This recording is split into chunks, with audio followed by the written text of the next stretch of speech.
మేం సేవకులం పాలకులం కాదా అని ఏనాడో చెప్పాను. సేవకునివేనా? మరి ఇంటింటికి పోయి బిందె నీళ్లు పోసి రాపోయాను. పరిపాలకుడివే అయితావు నువ్వు, సేవకుడికి ఎప్పటికి కాలేవు.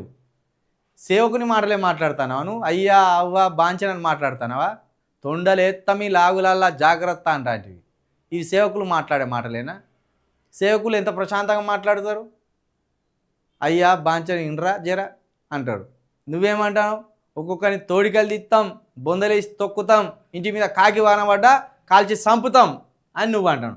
నువ్వు పాలకులు ఎప్పుడు సేవకులు కారు. పాలకుడు పాలకుడే. అది ఏ పాలకుడైనా పాలకుని గుణమే ఉంటుంది. పాలకుడు అయిన తర్వాత కర్కశంగానే వ్యవహరిస్తారు. అది ఏ పాలకుడైనా.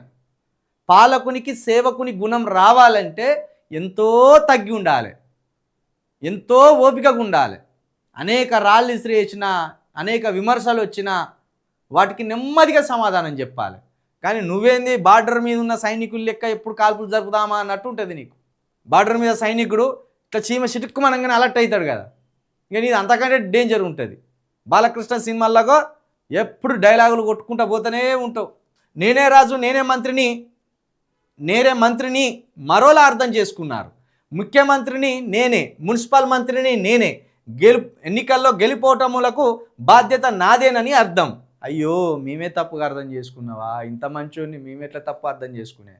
ముఖ్యమంత్రి గారు మీరు మంచోళ్ళే, మేమే చెడ్డుగా అర్థం చేసుకున్నాం, మమ్మల్ని క్షమించండి అయ్యా. అబ్బో ఎంత పని అయిపోయా. నేనే రాజు నేనే మంత్రి అని రేవంత్ రెడ్డి గారు అన్న మాటను మనం తప్పుగా అర్థం చేసుకున్నమాట. 3.5 కోట్ల మంది ప్రజలు చెంపలేసుకోరు అర్జెంటుగా. పాపం ఆయన చెప్తానంటే ఆయన నిజాలే చెప్తాడు. మున్సిపల్ ఎన్నికల ఫలితాలు 90% మాకే అనుకూలం. మీకే వేసిండ్రు, మరి ఏం చెప్తాం? 420 హామీలు నెరవేర్చకపోయినా మీకే వేసిండ్రు. అది ప్రజల తప్పు అనుకోవాలా, లేకపోతే పైసల ప్రభావం అనుకోవాలా? ఇక ఓట్లు వేసిన ప్రజలకే తెలియాలి. పేదలను పరిపాలనలో భాగస్వాములను చేశాం. ఎట్లా? సంతకాలు పెట్టే దగ్గర వచ్చి మేమే పెడతానామా ఏంది? సంతకాలు పెట్టే దగ్గర మేమే పెడతానామా? లేకపోతే మెస్సీ వచ్చినప్పుడు గ్రౌండ్లో దిగి మేమే ఆటలు ఆడినామా? లేకపోతే అక్కడికి పోయినావు కదా ఆ మధ్య ఒప్పందాలు కుదుర్చుకోవడానికి, ఆడికి మమ్మల్ని తీసుకొచ్చినావా? ఏ రకంగా మమ్మల్ని భాగస్వాములను చేసినావు? దళితుడిని అధ్యక్ష అని మైకు దళితుడిని అధ్యక్ష అని మైకు అడిగేలా పైన కూర్చోబెట్టాం. దళితులమంతా కలిసి బీసీలమంతా కలిసి నిన్ను కుర్చీ మీద కూర్చోబెట్టినాం. ఎప్పుడన్నా అన్నామా ఈ మాట? మేము దళితుడిని గెలిపించింది కూడా అక్కడ ఓటర్లు, నువ్వేం గెలిపేయలే. పైన కూర్చోబెట్టిండట, స్పీకర్ చైర్లో కూర్చోబెట్టిండట, అధ్యక్ష అనే భాగ్యాన్ని ఇచ్చిండట. ఈయన దొర అయిపోయిండు, ఈయన ఇస్తే ఆయన పోయి ఆడ కూర్చున్నాడట. నువ్వు ఇయ్యలే, అది రాజ్యాంగం కల్పించింది ఆ హక్కు. ఎట్లా మాట్లాడతాను చూడు, ఎంత అహంకారం ఇది. దళితుడిని అధ్యక్ష అని మైకు అడిగేలా పైన కూర్చోబెట్టాం.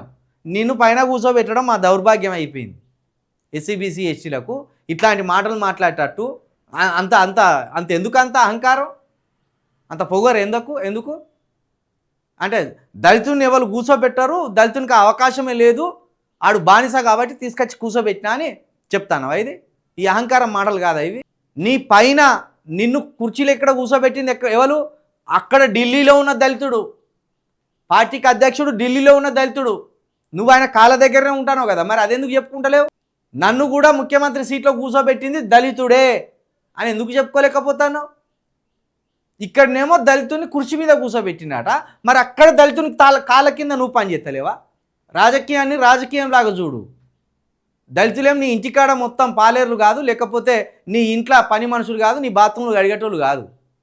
మర్యాదగా రా నీ మాటలు. ఏం అహంకారం మాటలే ఇవి? ఖార్గే గారు దళితుడు కాదా? ఏమన్నాడు మొన్న? ఎట్లా తిడతాను నిన్ను? త్వరలో 30% పదవులు ఎస్సీలకు, ప్రభుత్వంలో 30% పదవులు ఎస్సీలకు ఇచ్చాం. నువ్వెవరా ఇయ్యడానికి నాకు అర్థం కాదు. నిన్నే ఒకళ్ళు నియమించిండ్రు, నీ పదవికే గ్యారంటీ లేదు. నేను ఇచ్చినా అనుడైంది. నిన్ను దించేయిర్రని నీ కులపోలే మొత్తుకుంటా అంటే నేను ఇచ్చినా అని చెప్తావు. రాజగోపాల్ రెడ్డి గారు నిన్ను దించేయమని మొత్తుకుంటాను, కోమటిరెడ్డి వెంకటరెడ్డి గారు నిన్ను దించేయమంటాను. నీ కులపోలేకే నీ మీద ప్రేమ లేదు, నువ్వు ఇంకోళ్ళకి ఇచ్చే స్థితిలో ఉన్నావు. నీకే ఇంకోళ్ళు బిచ్చం వేసిండు సీఎం పదవి. ఢిల్లీలో ఉన్న దళితుడే నీకు సీఎం పదవి బిచ్చం వేసిండు. నువ్వు ఇతరులకు ఇచ్చేదేమున్నది? నీ దగ్గర ఇచ్చే అవకాశం ఉంటే నువ్వు వెంటనే ఇయ్యపో మంత్రి పదవులు అందరికీ. అక్కడ పైనోళ్ళు చెప్పేదాకా నువ్వు చేసే అవకాశం లేదు.